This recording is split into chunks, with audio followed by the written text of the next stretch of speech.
ಸುವರ್ಣ.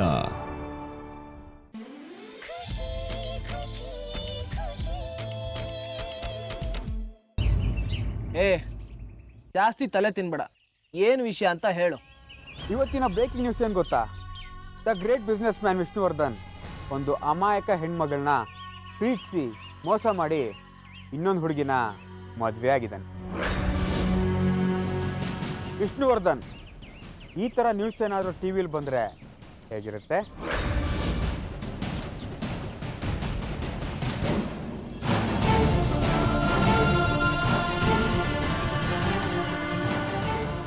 ಏನು ತಲೆಗಿಲೆ ಕೆಟ್ಟಿದ್ಯಾ? ಏನೇನೋ ಮಾತಾಡ್ತಾ ಇದೆಯಲ್ಲ. ಏನೇನೋ ಅಲ್ಲ, ಇರೋ ವಿಷಯನೇ ಹೇಳ್ತಾ ಇರೋದು. ಯಾಕೆ ಗೊತ್ತಾಗ್ಲಿಲ್ವಾ? ಸ್ವಾತಿ ಸ್ವಾತಿ ಅಂದರೆ ಯಾರು ಅಂತ ಗೊತ್ತಾ? ಇದೆಲ್ಲ ನಿನಗೆ ಯಾರು ಹೇಳಿದ್ದು? ಯಾರು ಹೇಳಿದ್ರು ಅನ್ನೋದು ಮುಖ್ಯ ಅಲ್ಲ, ನಾನು ಇನ್ನೂ ಏನೇನು ತಿಳ್ಕೊಂಡಿದ್ದೀನಿ ಅನ್ನೋದು ಮುಖ್ಯ. ಸ್ವಾತಿನ ವರ್ಷದಿಂದ ಪ್ರೀತಿಸಿ ಅವಳಿಗೆ ಮೋಸ ಮಾಡಿ ಈಗ ರಜನಿ ಅನ್ನೋ ಇನ್ನೊಂದು ಹುಡುಗಿನ ಮದುವೆ ಆಗಿದ್ಯಾ. ಅದರಿಂದ ಸ್ವಾತಿ ಕೋಮಾಗಿ ಹೋಗಿದ್ದಾಳೆ. ಅದಕ್ಕೆ ನೀನೇ ಕಾರಣ. ಏಯ್, ಏನೇನೋ ಬೊಗಳ್ತಾ ಇದೆಯಲ್ಲ. ಸ್ವಾತಿನ ನಾನು ಬಿಟ್ಟು ಹೋಗಿಲ್ಲ, ಅವಳೇ ನನ್ನನ್ನು ಬಿಟ್ಟು ಹೋಗಿದ್ದು. ಅದೇನೇ ಆಗಲಿ, ಅವಳು ಕೋಮಾಗಿ ಹೋಗೋದಕ್ಕೆ ನೀನೇ ಕಾರಣ. ನೋಡು, ಫಸ್ಟ್ ಆಫ್ ಆಲ್ ಅವಳು ಎಲ್ಲಿದ್ದಾಳೆ ಅನ್ನೋದೇ ನನಗೆ ಗೊತ್ತಿಲ್ಲ. ನೀನು ಹೇಳಿದ ತಕ್ಷಣ ಅವಳು ಕೋಮಾಗಿ ಹೋಗಿದ್ದಾಳೆ ಅಂತ ನಾನು ನಂಬಲ್ಲ. ಏನೇ ಆದರೂ ಇದು ನಮ್ಮ ಪರ್ಸ್ನಲ್ ಮ್ಯಾಟ್ರು. ಇದನ್ನ ನಾವೇ ಬಗೆಹರಿಸ್ಕೋತೀವಿ. ನೀನು ಮೊದಲು ಫೋನ್ ಇಡ್ತೀಯಾ?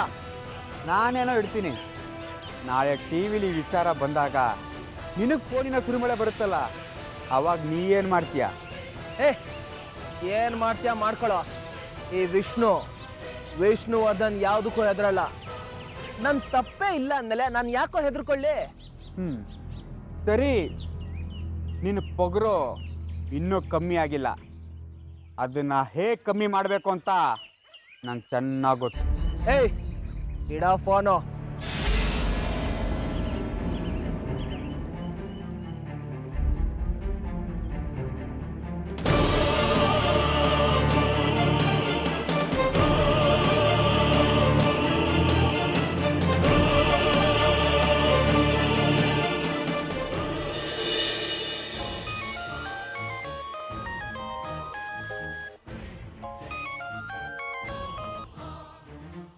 ಹಲೋ ಹಲೋ ಮೇಡಮ್, ನಿಮ್ಮ ಕೆಲಸ ಆಯಿತು. ಆ ವಿಷ್ಣುಗೆ ಫೋನ್ ಮಾಡಿ ಹೇಗೆ ಶಾಕ್ ಕೊಟ್ಟಿದ್ದೀನಿ ಅಂದರೆ ಅವನು ಫುಲ್ ಟೆನ್ಷನ್ ಆಗಿರ್ತಾನೆ. ಶಬ್ಬಾಷ್, ನಿಮ್ಮಿಂದ ತುಂಬ ಉಪಕಾರ ಆಯಿತು. ಹಾಗೆ ನಿಮ್ಮಿಂದ ಇನ್ನೊಂದು ಕೆಲಸ ಆಗಬೇಕು. ಹೇಳಿ ಮೇಡಮ್, ಏನು ಕೆಲಸ ಅಂತ? ಈ ವಿಚಾರದ ಬಗ್ಗೆ ನೀವು ನಮ್ಮ ಯಜಮಾನರು ರಾಜವರ್ಧನ್ ಅವ್ರಿಗೂ ಫೋನ್ ಮಾಡಬೇಕು. ಸರಿ, ಆ ಕೆಲಸನೂ ಆಯಿತು ಅಂತ ಅಂದ್ಕೊಳ್ಳಿ.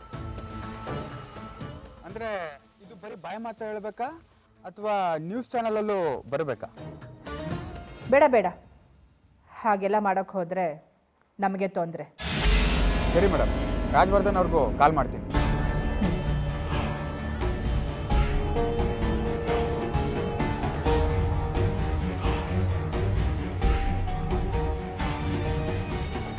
ರಜನಿ, ಇವತ್ತು ನಿನ್ನ ಫಸ್ಟ್ ನೈಟ್ ಕತೆ ಅಷ್ಟೇ.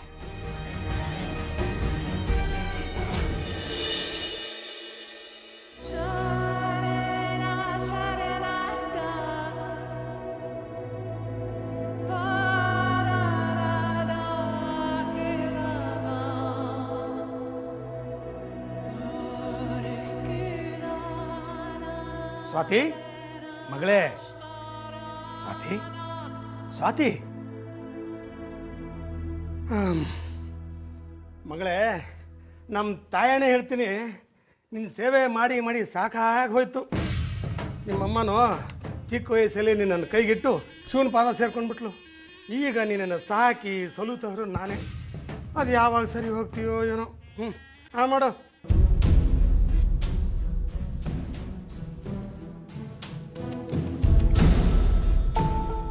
ಅಂದಹಾಗೆ ಮಗಳೇ, ಇವತ್ತು ವಿಷ್ಣು ತಾಯಿ ಫೋನ್ ಮಾಡಿದ್ಲು, ನಿನ್ನನ್ನು ತನ್ನ ಸೊಸೆ ಮಾಡ್ಕೊಳ್ಳೋಕ್ಕೆ ರೆಡಿ ಇದ್ದಾಳಂತೆ.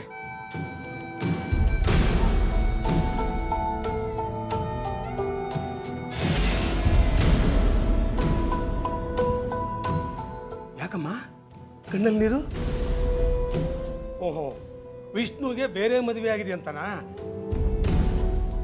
ಅದು ಅವನು ಇಷ್ಟಪಟ್ಟು ಮದುವೆ ಆಗಿದ್ದಲ್ಲಮ್ಮ, ಹುಡುಗಿನೇ ಅವನನ್ನು ಓಡಿಸ್ಕೊಂಡು ಹೋಗಿ ಮದುವೆ ಆಗಿದ್ದಾಳಂತೆ. ನಮ್ಮ ತಾಯಣೆ ಹೇಳ್ತೀನಿ, ವಿಷ್ಣು ನಿನ್ನನ್ನು ಬಿಟ್ಟು ಬೇರೆಯವ್ರನ್ನ ಪ್ರೀತಿಸೋಕ್ಕೆ ಅಥವಾ ಮದುವೆ ಆಗೋಕ್ಕೆ ಸಾಧ್ಯನಾ? ನೀನೇ ಹೇಳು. ಏನಾದರೂ ಮಾತಾಡಮ್ಮ. 1 ವರ್ಷದಿಂದ ಹೀಗೆ ಇದೆಯಾ? ಆ ವಿಷ್ಣು ಬಿಟ್ಟು ಹೋದಾಗಿಂದ ಒಂದು ಮಾತು ಆಡಿಲ್ಲ.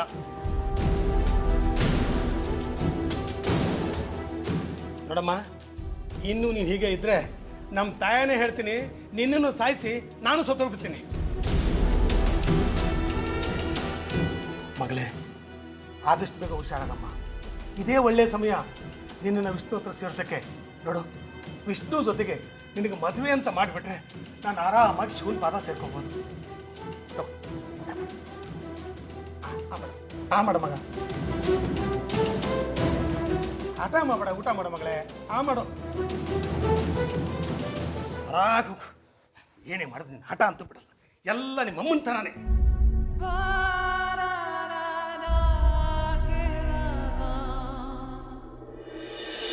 ವಿಷ್ಣು, ಈಗ್ಲಾದ್ರೂ ಹೇಳಿ ಎಲ್ಲ ಕರ್ಕೊಂಡು ಹೋಗ್ತಾ ಇದ್ದೀರಾ ಅಂತ. ರಜನಿ, ಹೇಳ್ದೆ ಅಲ್ವಾ ಸರ್ಪ್ರೈಸ್ ಅಂತ. ಅದೇ ಏನ್ ಸರ್ಪ್ರೈಸು? ರಜನಿ, ಇವತ್ತು ನಮ್ಮ ಫಸ್ಟ್ ನೈಟ್. ನಮ್ಮ ಜೀವನದಲ್ಲಿ ಯಾವತ್ತೂ ಮರಿದಿರೋ ಅಂಥದ್ದಿನ. ಇವತ್ತು ನಾವು ಪರಿಪೂರ್ಣವಾಗಿ ಒಂದಾಗ್ತಾ ಇದ್ದೀವಿ. ಅದಕ್ಕೆ ಏನಾದರೂ ಡಿಫ್ರೆಂಟಾಗಿ ಮಾಡಬೇಕು ಅನ್ನೋದೇ ನನ್ನ ಆಸೆ. ಅದಕ್ಕೆ ಏನೋ ಒಂದು ಐಡಿಯಾ ಮಾಡಿದ್ದೀನಿ.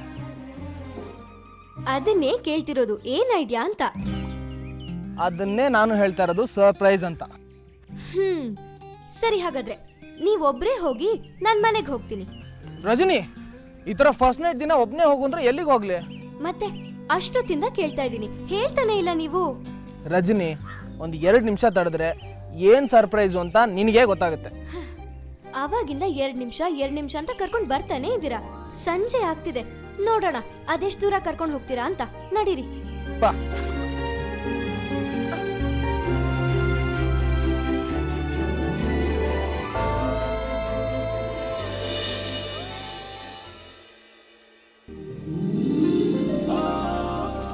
ವಿಷ್ಣು, ಈ ಪ್ಲೇಸ್ ತುಂಬಾ ಚೆನ್ನಾಗಿದೆ. ನಿಜಕ್ಕೂ ಐ ಆಮ್ ಸರ್ಪ್ರೈಸ್ಡ್. ಮತ್ತೆ ನಾವು ಗೊತ್ತಲ್ಲ. ಆದ್ರೆ ಇಂಥ ಓಪನ್ ಜಾಗದಲ್ಲಿ ನಮ್ ಫಸ್ಟ್ ನೈಟ್ ನಡೆಯತ್ತಾ? ಹೌದು.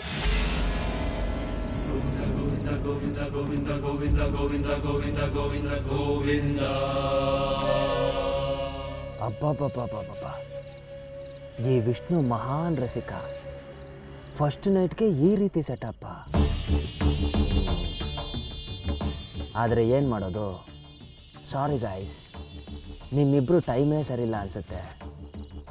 ನಿಮ್ಮ ಮೊದಲನೇ ರಾತ್ರಿ ದಿವಸನೇ ನಿಮ್ಮ ಕೊನೆ ರಾತ್ರಿ ಆಗ್ತಾ ಇದೆ. ಈ ಡೈನಮಿಕ್ ವಿಕ್ಕಿ ಎಲ್ಲೋದ? ಗನ್ ತರೋದು ಕೇಳಿದ್ನಲ್ಲ, ಇನ್ನೂ ಬಂದಿಲ್ಲ.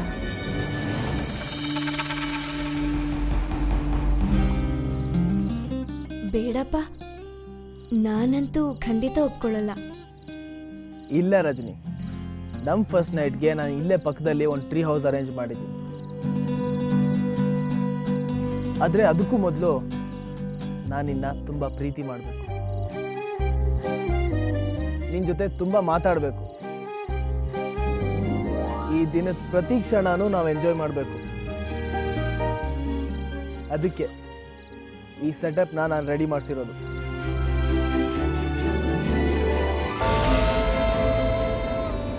ವಿಷ್ಣು, ನಿಮ್ಮ ಪ್ರೀತಿ ಎಷ್ಟು ಸ್ಪೆಷಲ್ ಆಗಿರುತ್ತೋ, ನೀವು ಅದನ್ನು ತೋರಿಸೋ ರೀತಿನೂ ಅಷ್ಟೇ ಸ್ಪೆಷಲ್ ಆಗಿರುತ್ತೆ. ನಾನು ನಿಜಕ್ಕೂ ತುಂಬ ಇಂಪ್ರೆಸ್ ಆಗಿದ್ದೀನಿ ವಿಷ್ಣು. ರಜನಿ, ನಾನೇನು ಅಂತ ನಿನಗಿನ್ನ ಗೊತ್ತಿಲ್ಲ. ಗೊತ್ತಾದರೆ ಫುಲ್ ಸರ್ಪ್ರೈಸ್ ಆಗಿ ಹೋಗ್ತೀಯ. ಹೌದಾ? ಆ ಥರ ಏನು ಸರ್ಪ್ರೈಸ್ ಕೊಡ್ತೀರಾ? ರಜನಿ, ಸ್ವಲ್ಪ ವೆಯ್ಟ್ ಮಾಡು. ಮುಂದೆ ಸಿಗೋ ಸರ್ಪ್ರೈಸ್ಗಾಗಿ ಈಗಿನ ಸಂತೋಷನ ಯಾಕೆ ಹಾಳು ಮಾಡ್ಕೋತೀಯ? ವಿಷ್ಣು, ನಿಜ ಹೇಳಬೇಕು ಅಂದರೆ ನನ್ನ ಲೈಫಲ್ಲಿ ನೀವೇ ದೊಡ್ಡ ಸರ್ಪ್ರೈಸ್.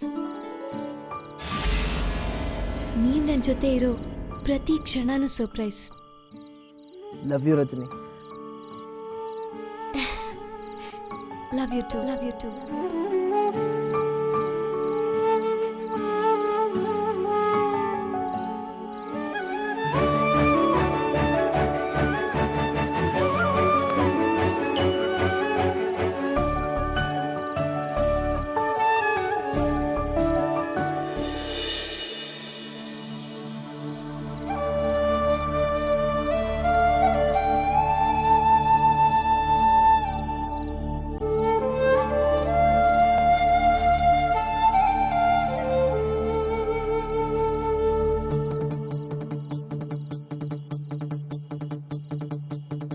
ಆಕಾಶವೆಲ್ಲ ನೂರಾರು ಬಣ್ಣ ತಂದ ಖುಷಿ ತಂಗಾಳಿಗೆ, ಈ ಭೂಮಿ ಮೇಲೆ ಮುದ್ದಾದ ಹೆಣ್ಣು ಕಂಡ ಖುಷಿ ಕಣ್ಣಿಗೆ, ಇವಳ ಬಳುಕೆ ಬೆಳದಿಂಗಳ ಸೋನಿ, ಯಾರೇ ಇರ್ಲಿ ಕವಿಯಾಗುತ್ತಾನೆ.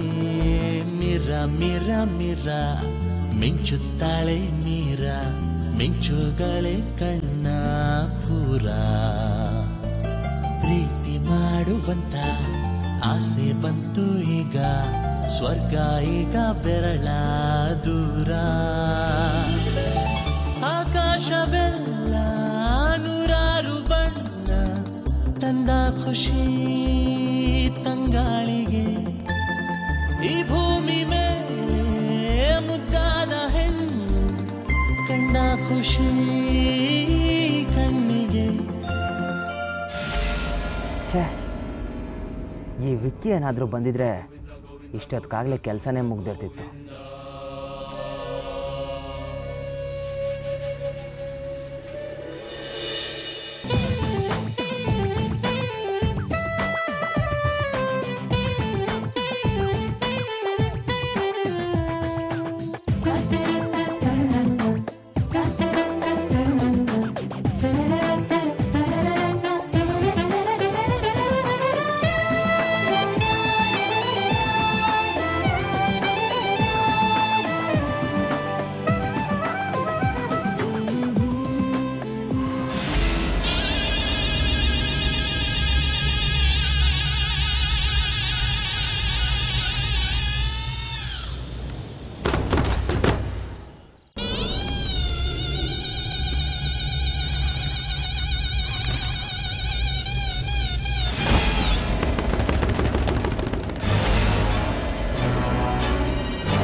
ವಿಷ್ಣು, ಇದೇನ್ ಮಾಡಿದ್ರಿ ನೀವು? ಇದು ನೀವ್ ಕಟ್ಟಿದ ತಾಳಿ. ನಾನು ಕಟ್ಟಿರೋ ತಾಳಿ ಅಂತಾನೆ ಇದನ್ನ ಕಿತ್ತು ಹಾಕಿದ್ದು. ಏನಿದು ತಮಾಷೆ ವಿಷ್ಣು? ತಾಳಿನ ಯಾವತ್ತೂ ಈ ತರ ಕಿತ್ತಾಕ್ಬಾರ್ದು. ತಾಳಿಗೆ ಅದರದೇ ಆದ ಪಾವಿತ್ರ್ಯತೆ ಇದೆ.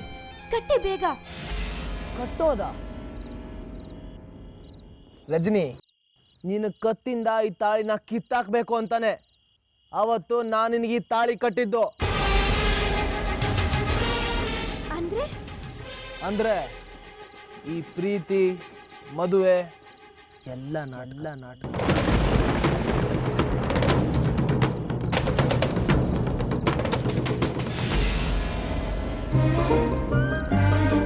ಓ ಇದೇನಾ ನಿಮ್ ಸರ್ಪ್ರೈಸು? ನನಗೆ ಹೆದರ್ಸ್ಬೇಕು ಅಂತ ಈ ಥರ ನಾಟಕ ಮಾಡ್ತಾ ಇದ್ದೀರಾ? ಹಲೋ, ನೀವ್ ಈ ಥರ ಹೆದರ್ಸಿದ್ರೆ ನಾನ್ ಹೆದ್ರಲ್ಲ. ಸಾಕು ನಿಮ್ ತಮಾಷೆ, ಬೇಗ ತಾಳಿ ಕಟ್ಟಿ. ತಮಾಷೆನಾ?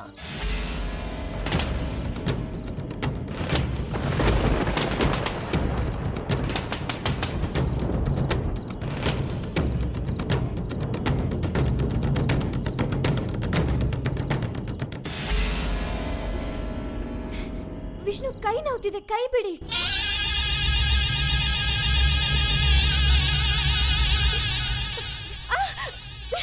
ವಿಷ್ಣು, ಏನಾಗಿದೆ ನಿಮ್ಗೆ?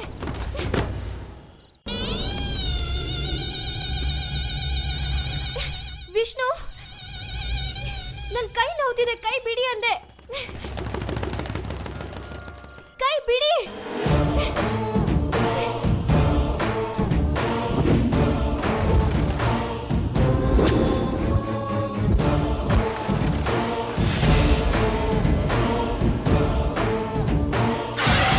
ಈಗ ಗೊತ್ತಾಯ್ತಾ ಇದು ತಮಾಷೆ ಅಲ್ಲ ಅಂತ? ಇದೇ ಥರ ನೀನು ನನಗೆ ಮೊದಲನೇ ಸಲ ಸಿಕ್ಕಿದಾಗ ನಾನು ನಿನ್ನ ಕೈ ಹಿಡ್ಕೊಂಡಿದ್ದೆ. ಯಾಕಾಯ್ತ್ಯಾ?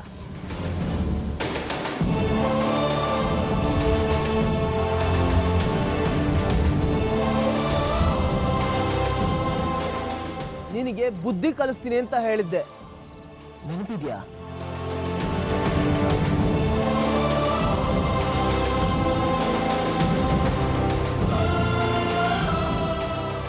ವಿಷ್ಣು, ಅದು ಆಗ ನಾನು ಯಾರು ಅಂತ ನಿಮಗೆ ಗೊತ್ತಿರಲಿಲ್ಲ. ಆದ್ರೆ ಈಗ ನಾನು ನಿಮ್ ಹೆಂಡತಿ, ನೀವು ನನ್ನ ಗಂಡ.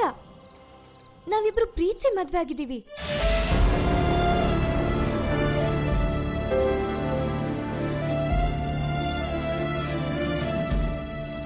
ಯಾರ್ ಹೆಂಡತಿ, ಯಾರ್ ಗಂಡ, ಯಾವ ಪ್ರೀತಿ?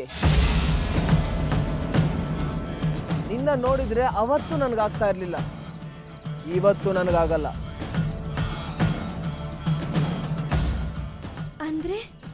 ಅಂದ್ರೆ ನಾನು ನಿನ್ನನ್ನು ಪ್ರೀತಿಸಿದ್ದು, ನಿನ್ನನ್ನು ಮದುವೆ ಆಗಿದ್ದು ನಿನ್ನ ಮೇಲಿನ ಪ್ರೀತಿಗೋಸ್ಕರ ಅಲ್ಲ, ನಿನ್ನ ಮೇಲಿನ ದ್ವೇಷಕ್ಕೋಸ್ಕರ.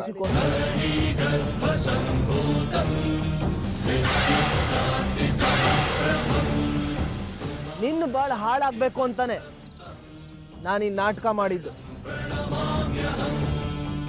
ವಿಷ್ಣು, ನೀವೇನ್ ಹೇಳ್ತಿದ್ದೀರೋ ನನಗೊಂದು ಅರ್ಥ ಆಗ್ತಿಲ್ಲ. ನಿಮಗೆ ನನ್ನ ಮೇಲೆ ದ್ವೇಷನ? ಯಾಕೆ? ಹೇಳ್ತೀನಿ, ಎಲ್ಲ ಹೇಳ್ತೀನಿ. ನನ್ನ ಲೈಫ್ನಲ್ಲಿ ನಾನು ಯಾರಿಗೂ ಸೋತಿಲ್ಲ, ನನ್ನ ರೂಲ್ಸ್ಗಳನ್ನ ಯಾರಿಗೂ ಮುರಿಯಕ್ಕೆ ಬಿಟ್ಟಿಲ್ಲ. ಆದರೆ ನೀನು ಮೊದಲನೇ ಸಲ ಸಿಕ್ಕಿದಾಗಲೇ ನನ್ನ ಕಾಲೇಜ್ ರೂಲ್ಸ್ನ ಬ್ರೇಕ್ ಮಾಡಿದ್ಯಾ.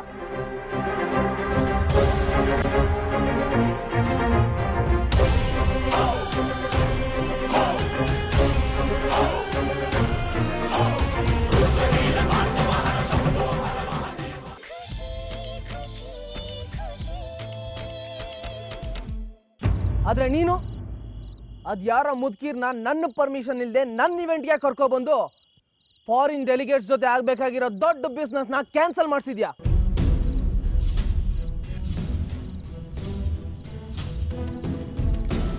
ನನಗೆ ಅವಮಾನ ಮಾಡಿರೋದನ್ನ ನಾನು ಹೇಗೋ ಸಹಿಸ್ಕೊಂಡು ಸುಮ್ಮನಿರ್ತಿದ್ದೆ. ಆದ್ರೆ ನಾನು ಪ್ರಾಣಕ್ಕಿಂತ ಹೆಚ್ಚಾಗಿ ಪ್ರೀತಿಸೋ ನಮ್ಮ ಅಪ್ಪಾಜಿಗೆ ಎಷ್ಟು ಅವಮಾನ ಮಾಡಿದ್ಯಾ ನೀನು. ಆ ಆಶ್ರಮದ ಜಾಗದಲ್ಲಿ ಸ್ಕೂಲ್ ಕಟ್ಟಿಸ್ಬೇಕು ಅಂತ ನಮ್ಮ ಅಪ್ಪಾಜಿಗೆ ಆಸೆ ಇತ್ತು. ಆದ್ರೆ ನೀನು ಆ ಮುದುಕಿರ್ಗೋಸ್ಕರ ಅದನ್ನ ಹಾಳು ಮಾಡಿದ್ಯಾ.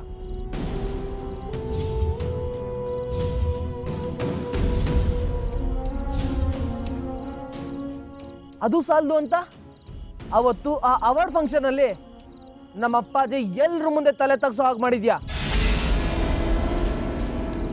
ನೀನು ಅವಮಾನ ಮಾಡಿದ ಸಾಲದು ಅಂತ ನಿಮ್ಮಪ್ಪ ನಮ್ಮಪ್ಪಾಜಿ ಹೊಸ ಸ್ಕೂಲ್ ಓಪನ್ ಮಾಡಬೇಕು ಅಂತ ಓಡಾಡ್ತಾ ಇದ್ರೆ ಅದಕ್ಕೆ ಪರ್ಮಿಷನ್ ಸಿಗದೇ ಇರೋ ಹಾಗೆ ಮಾಡ್ದ. ಪಾಪ ನಮ್ಮಪ್ಪಾಜಿ ಎಷ್ಟು ಬೇಜಾರು ಎಷ್ಟು ನೋವು ಅನುಭವಿಸಿದ್ರು ನೀನು ಗೊತ್ತಾ? ಅಷ್ಟೇ ಆವತ್ತೇ ಡಿಸೈಡ್ ಮಾಡಿದೆ ನಿನ್ನ ಮತ್ತೆ ನಿನ್ನ ಫ್ಯಾಮಿಲಿ ಅವ್ರ ಬಾಳ್ನ ಹಾಳು ಮಾಡಬೇಕು ಅಂತ.